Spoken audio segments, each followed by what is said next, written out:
नमस्ते, सदावत्सले मातृभूमि, जय हिंद। दोस्तों, दिन भर क्या रहा स्पेस, डिफेंस और इंटरनेशनल गलियारे से इस वीडियो में किक करके जान लेते हैं। पहली डिफेंस अपडेट हिंदुस्तान शिपयार्ड को लेकर आ रही है। भारतीय नौसेना के लिए 4 से 5 फ्लीट सपोर्ट शिप्स के लिए 18,000 करोड़ के कॉन्ट्रैक्ट पर बातचीत चल रही है हिंदुस्तान शिपयार्ड की और भारतीय नौसेना की। साथ ही ये कहा गया है कि भारत सरकार ने फ्लीट सपोर्ट शिप वाले जहाजों के निर्माण के लिए हिंदुस्तान शिपयार्ड को कॉन्ट्रैक्ट देने का फैसला भी किया है। हालांकि वर्तमान में कई प्रोग्राम चल रहे हैं और ऐसा कहा जा रहा है कि इस साल के अंत तक इन 4 से 5 फ्लीट सपोर्ट शिप्स के लिए ऑर्डर दिया जाएगा हिंदुस्तान शिपयार्ड को। अगली अपडेट की बात करते हैं तो HL तेजस को लेकर आ रही है। आपको बता दें कि जितने भी मॉडर्न एयरक्राफ्ट होते हैं वो इक्विप्ड किए जाते हैं कैनोपी सेवरेंस सिस्टम से, जिसे कि CSS कहा जाता है। इस प्रणाली को इमरजेंसी की स्थिति में यानी कि आपात स्थिति के मामले में पायलट के लिए एक एस्केप पाथ क्लियरेंस सिस्टम कहा जाता है। State of the art CSS को डेवलप किया गया है armament research and development establishment यानी कि ARDA के द्वारा पुणे में, और इसे स्वदेशी रूप से तेजस के लिए और ट्रेनर एयरक्राफ्ट के लिए डेवलप किया गया है। ट्रेनर एयरक्राफ्ट में HJT-36 एयरक्राफ्ट और STT-40 एयरक्राफ्ट है और CSS से पायलट की सेफ्टी और ज्यादा बढ़ जाएगी। आपको बता दें कि CSS में 2 इंडिपेंडेंट सब सिस्टम है। पहला इन फ्लाइट एग्रेस सिस्टम यानी कि IES, जो कि सीट इजेक्शन ऑपरेशन के साथ इंटीग्रेटेड है, और दूसरा ऑन ग्राउंड इमरजेंसी के लिए ग्राउंड एग्रेस सिस्टम यानी कि GES। आपको बता दें कि वर्तमान में CSS को 25 तेजस, 12 HJT-36, 2 तेजस ट्रेनर और नौसेना संस्करणों और 2 STT-40 विमानों पर इंटीग्रेटेड किया गया है। CSS ऑनबोर्ड के साथ सभी विमानों की परीक्षण उड़ानें चल रही है। HAL ने 4 साल के भीतर LCA के लिए 105 CSS सेट और STT-40 विमानों के लिए 75 CSS सेटों के उत्पादन और आपूर्ति करेगा। आपको बता दें कि ARD और HERML अब सक्षम हो गए हैं CSS को बनाने के लिए, वो भी भारतीय सेना के मिलिट्री एयरक्राफ्ट के लिए भी। अगली अपडेट की बात करते हैं तो वो आ रही है स्वदेशी लाइट यूटिलिटी हेलीकॉप्टर्स को लेकर। दोस्तों, चीता और चेतक हेलीकॉप्टरों की जगह आप लाइट यूटिलिटी हेलीकॉप्टर लेंगे, और ऐसे में भारतीय सेना भी इस तरीके के लाइट हेलीकॉप्टर्स की कमी का सामना कर रही है। लेकिन 2022 के अंत तक उन्हें 6 स्वदेशी लाइट यूटिलिटी हेलीकॉप्टर मिल जाएगा और इसका पहला बैच मिलेगा। LUH को HAL के द्वारा डिजाइन और विकसित किया गया है और ये LUH पुराने चीता चेतक हेलीकॉप्टरों की जगह लेंगे। यही नहीं, इसके साथ पुराने KA-226T हेलीकॉप्टरों को भी बदलने का विचार किया गया है। आपको बता दें कि इसी साल फरवरी में बेंगलुरु में एयर इंडिया शो में LUH के सेना संस्करण को दिखाया गया था और इसकी IOC यानी कि इनिशियल ऑपरेशन क्लियरेंस इसे मिल चुका है। अगली अपडेट की बात करते हैं तो वो थिएटर कमांड को लेकर आ रही है। डिफेंस सोर्सेज का कहना है कि air defence and maritime theatre command, integrated eastern theatre और इंटीग्रेटेड वेस्टर्न थिएटर कमांड के लिए प्लान बनाया जा रहा है और इसके लिए विचार विमर्श चल रहा है, जिसके लिए chief of defence staff general Vipin Rawat ने तीनों सेनाओं के जो उप प्रमुख है और इसके अलावा इंटीग्रेटेड डिफेंस स्टाफ और मिनिस्ट्री ऑफ डिफेंस, होम और फाइनेंस के लोगों के साथ मीटिंग करने का फैसला लिया है। अधिकारियों ने कहा कि 2 साल तक एक अध्ययन किया गया जिसमें कि युद्ध लड़ने के भारतीय जो तरीके हैं उसके अलावा पश्चिमी मॉडल का भी अध्ययन किया गया, जिसके बाद एक उपयुक्त मॉडल बनाने पर चर्चा की गई है। साथ ही ये भी कहा जा रहा है कि एक फाइनल फैसला आने से पहले विचार विमर्श चल रहा है, जिसके लिए एक अनुभवी थिंक टैंक के साथ भी बातचीत की गई है। हालांकि ऐसा कहा जा रहा था कि इंडियन एयरफोर्स इस अवधारणा के पक्ष में नहीं है, लेकिन ये सरासर गलत है, क्योंकि जो भी फैसला आएगा थिएटर कमान को लेकर उसके लिए तीनों ही सेनाएं एग्री करेंगी। यही नहीं, आपको बता दें कि इस वक्त सभी हवाई अड्डे, स्क्वाड्रंस और जितनी भी हमारी हवाई एसेट्स हैं वो भारतीय वायुसेना के अधिकारियों के अधीन काम कर रही हैं और आगे भी ये जारी रहेगा। यानी कि 2 साल तक अध्ययन किया गया इंडिया के मॉडल पर भी और वेस्टर्न के मॉडल पर भी, और उसके बाद ही चर्चाएं की जा रही है कि किस तरीके से हम अपनी थिएटर कमांड का गठन करेंगे और तीनों सेनाओं को किस तरीके से बेहतर रूप से प्रभावशाली तरीके से थिएटर कमांड के अधीन करना है। दोस्तों, अगली अपडेट ब्रह्मोस को लेकर आ रही है।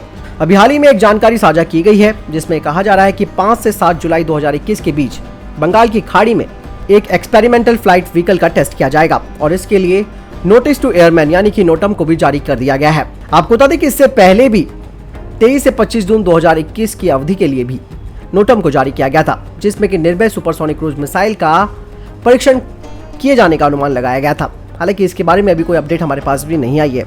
वहीं दूसरे नोटम के बाद HSTDV को लॉन्च करने के लिए 28 से 29 जून की विंडो को जारी किया गया था और ये तीसरा जो नोटम जारी किया गया उसमें ऐसा कहा जा रहा है कि शायद इसमें ब्रह्मोस ER की जो विस्तारित रेंज का संस्करण है उसका परीक्षण किया जा सकता है। बहरहाल अभी इन तीनों नोटम के बारे में जो ऑफिशियली जानकारी है वो आने वाले समय में पता चल जाएगी कि किन किन चीजों का टेस्ट किया गया है।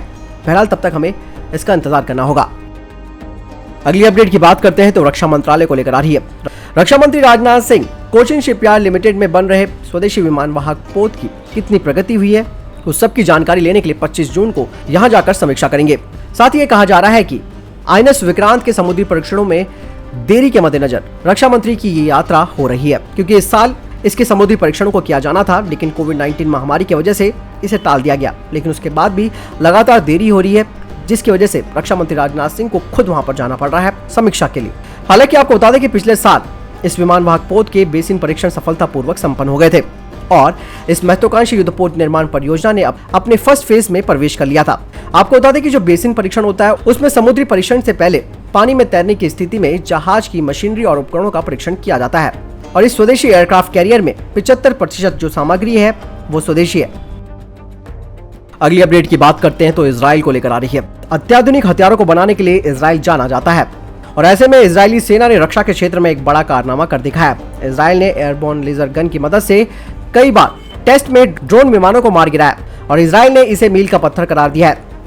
ये घातक इजरायली सिस्टम किसी भी उड़ती हुई वस्तु जैसे कि ड्रोन, मोटार, रॉकेट, मिसाइल को हवा में ही मार गिराने में सक्षम है। आपको बता दें कि इजराइल ने ये काम ऐसे समय पर किया है जब दुनिया भर में भविष्य में ड्रोन के युद्ध की आशंका तेज होती जा रही है। हाल ही में अर्मीनिया और अजरबैजान की जंग में आपने देखा होगा कि किस तरीके से तुर्की के ड्रोन विमानों ने कहर बरपाया था। ऐसे में अर्मीनिया के टैंक और तोपखाने बेबस नजर आए थे। इजराइल के रक्षा मंत्रालय के शोध और विकास यूनिट के प्रमुख ने बताया कि इस परीक्षण के दौरान एक छोटे से यात्री विमान पर हाई पावर लेजर सिस्टम लादा गया। इस लेजर सिस्टम ने सफलतापूर्वक हवा में कई ड्रोन विमानों को सफलतापूर्वक तबाह कर दिया। उन्होंने कहा कि अगले 3 से 4 साल में इस प्रोटोटाइप को विकसित कर लिया जाएगा और इसे बनाने का मकसद है कि हमास के रॉकेटों से लोहा लेना। वैसे तो इजराइल के पास आयरन डोम तो है ही, लेकिन इस नए सिस्टम के आने से इजराइल और ज्यादा मजबूत हो जाएगा। इजराइल ने इसका एक वीडियो भी जारी किया है। इस टेस्ट के दौरान लेजर वेपन ने 3 फुट की दूरी से ड्रोन विमान को मार गिराया, लेकिन इसे बनाने वाले वैज्ञानिकों ने दावा किया है कि जब ये सिस्टम पूरी तरह से तैयार हो जाएगा तो ये 20 किलोमीटर दूरी से ड्रोन विमानों को तबाह कर देगा। ये लेजर हथियार 100 किलोवाट की लेजर बीम को अपने दुश्मन पर छोड़ता है। इजरायली रक्षा मंत्रालय के साथ लेजर हथियारों पर काम करने वाली कंपनी एल्बिट सिस्टम के प्रमुख ने बताया कि ये परीक्षण सफल रहा और इस हथियार का डेवलपमेंट हमारे लिए एक मील का पत्थर भी है। विशेषज्ञों के मुताबिक हवाई लेजर गन जमीनी लेजर हथियार की तुलना में बेहतर होती है। हवाई लेजर गन को ज्यादा ऊंचाई तक ले जाया जा सकता है और उसे बादलों के ऊपर भी ले जाया जा सकता है। हाल के टेस्ट में 3000 फुट की ऊंचाई पर उड़ रहे ड्रोन विमान को मार गिराया गया है। अगर इजराइल इस हथियार को बनाने में सफलता हासिल कर लेता है तो उसे वर्तमान में अपने बेहद खर्चीले एयर डिफेंस सिस्टम से काफी सस्ता विकल्प मिल जाएगा। इस लेजर गन का इस्तेमाल कम दूरी के आयरन डोम सिस्टम के साथ इस्तेमाल किया जा सकेगा।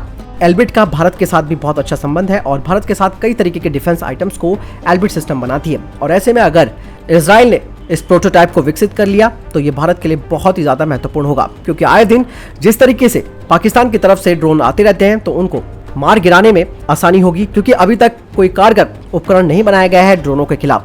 और दूसरी बात यह है कि चीन भी ड्रोनों का इस्तेमाल कर रहा है। तो ऐसे में अगर भारत आने वाले समय में इजराइल से इस हवाई लेजर गन को खरीदता है या फिर साथ मिलकर बनाता है तो ये चीन के लिए भी एक बड़ा खतरा होगी। आपको क्या लगता है कमेंट सेक्शन में लिखकर जरूर बताएं। अगली अपडेट नेपाल को लेकर आ रही है। दोस्तों, लगता है कि नेपाल के प्रधानमंत्री की जो बुद्धि है वो सटक गई है और बेवजह की बातें नेपाल कहना शुरू कर चुका है। ऐसे में चाहे वो भगवान राम की जन्मभूमि से जुड़ा हुआ मुद्दा हो या फिर योग से जुड़ा हुआ। आपको बता दें कि नेपाल के प्रधानमंत्री केपी शर्मा ओली ने एक बेतुका बयान दिया है, जिसमें उन्होंने कहा है कि योग की शुरुआत भारत में नहीं बल्कि नेपाल में हुई थी। साथ ही उन्होंने कहा कि जब भारत एक राष्ट्र के तौर पर अस्तित्व में नहीं आया था तब नेपाल में योग काफी प्रचलित था। ओली ने कहा कि उस दौर में भारत जैसा कोई देश था ही नहीं, केवल कुछ राज्य थे, इसलिए योग नेपाल या फिर उत्तराखंड के आसपास शुरू हुआ था, ये भारत में शुरू नहीं हुआ था। हालांकि नेपाल के प्रधानमंत्री ने योग की खोज करने वाले संतों को इसका क्रेडिट नहीं दिया। केपी शर्मा ओली ने कहा कि उनका देश योग को पूरी दुनिया में नहीं पहुंचा सका, लेकिन भारत ने इसे अंतर्राष्ट्रीय लेवल पर ख्याति दिलाई है। ओली ने कहा कि हमने कभी उन संतों को क्रेडिट नहीं दिया जिन्होंने योग की खोज की थी। हमने हमेशा प्रोफेसर्स और उनके योगदान के बारे में ही बातचीत की, लेकिन हम योग पर सही ढंग से अपना दावा नहीं कर सके। यानी कि केपी शर्मा ओली तरह तरह के बयान दे रहे हैं। उनको मालूम है कि उनके यहाँ इस वक्त सरकार जो है वो खतरे में पड़ी हुई है और पूरी तरीके से वहाँ पे जो राजनीतिक उठक पटक चल रही है तो उसे केपी शर्मा ओली का दिमाग भी भरमा गया है और वो कई तरीके की फिजूल बातें कर रहे हैं जो कि एक अटेंशन क्रिएट करने के लिए है और कुछ भी नहीं। और दुनिया जानती है कि योग की शुरुआत कहाँ हुई और बहुत सारी बातें हैं जिन्हें कहा नहीं जा सकता। तो ऐसे में हम ये कह सकते हैं कि नेपाल को इस वक्त अध्ययन की जरूरत है, थोड़ा मेडिटेशन करें वो पहाड़ों में जा करके, खास करके केपी शर्मा ओली, क्योंकि पूरे देश का नेतृत्व केपी शर्मा ओली कर रहे हैं, तो उन्हें मेडिटेशन की ज़रूरत है, अध्ययन करने की ज़रूरत है, इतिहास पढ़ें वो ढंग से और तब जा करके कोई बयान दे।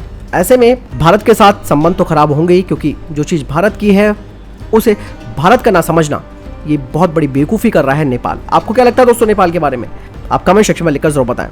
तो दोस्तों ये थे अभी तक के टॉप डिफेंस और स्पेस अपडेट्स। वीडियो के संबंध में कोई प्रश्न जवाब है, आपका कोई सवाल है, आप कमेंट सेक्शन में लिखकर जरूर पूछ सकते हैं। बहरहाल इस वीडियो के लिए इतना ही, मिलता है नए वीडियो के साथ। चैनल सब्सक्राइब करना ना भूलिएगा। जय हिंद, जय भारत।